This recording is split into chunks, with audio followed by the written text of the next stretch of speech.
Hoje eu tô aqui por vídeo para tentar variar um pouquinho a forma como a gente mostra o conteúdo para vocês. E aí eu pensei em falar com vocês sobre o que eu estudei essa semana. Eu atendi uma senhora que tinha um quadro de esquizofrenia hebefrênica bem grave, com um comportamento bem desorganizado, e ela usava um medicamento, a clozapina. Vocês já ouviram falar nela? O quadro dessa paciente estava há anos bem controlado com esse medicamento.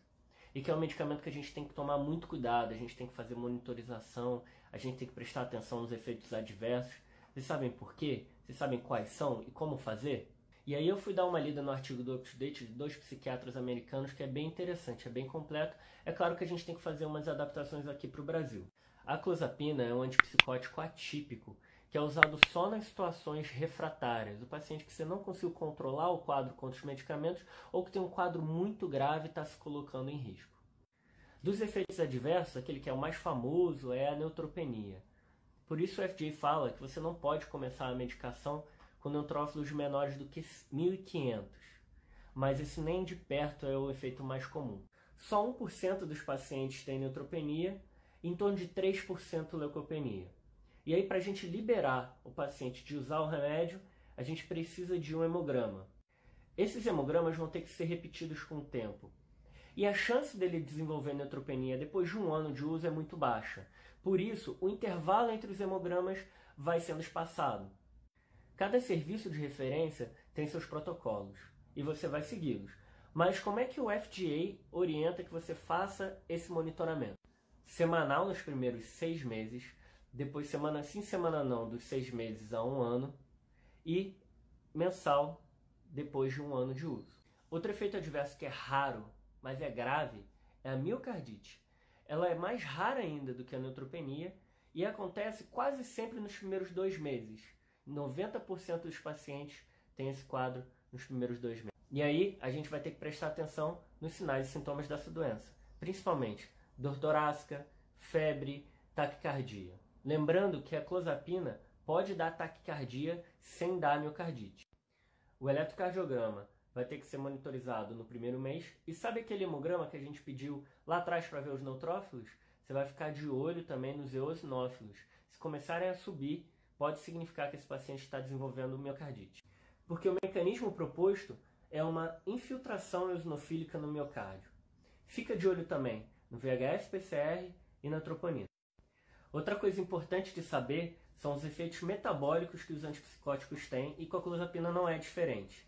O paciente ganha peso, aumenta a resistência insulínica, pode desenvolver diabetes mellitus. Isso é muito importante. Então você vai precisar prestar atenção no estilo de vida do paciente, nos hábitos dele, agir na prevenção cardiovascular. Não esquece de medir uma pressão arterial em toda consulta e pede a cada 6 meses hemoglobina glicada e glicemia de jejum. Beleza. É importante lembrar que a clozapina tem efeitos anticolinérgicos e isso pode causar constipação. É muito comum e em alguns casos chega a ameaçar a vida. Então a gente não pode deixar isso acontecer. Tem que orientar a dieta do paciente, a ingestão hídrica adequada e, se precisar, prescrever um laxativo. Outra coisa que a gente tem que lembrar é que a clozapina diminui o limiar convulsivo e isso pode ser importante em alguns pacientes. Por último, eu queria lembrar da salivação, que é um efeito muito comum na clozapina. Mas como assim, se eu acabei de falar que ela tem efeito anticolinérgico?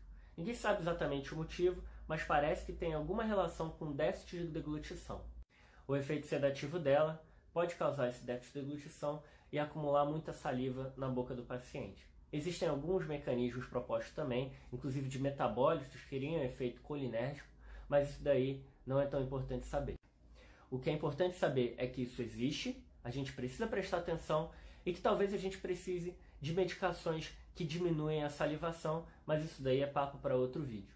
Eu queria finalizar falando uma coisa boa. A clozapina, 2 antipsicóticos, é um dos que menos causa discinesias, movimentos anormais extrapiramidais. Da onde eu tirei tudo isso, existe o artigo do UpToDate que eu comentei, que eu vou deixar aqui nas referências, e existem diretrizes do FDA orientando como se prescrever essa medicação. É claro que ela vai ser prescrita por um especialista, por um psiquiatra, mas o clínico precisa saber dos efeitos adversos que existem, como tratá-los e entender que existe essa monitorização e mais ou menos como ela é feita. Se você gostou desse jeito diferente da gente vir aqui falar sobre clínica médica, curte, compartilha, comenta aqui embaixo, tá bom? Um abraço!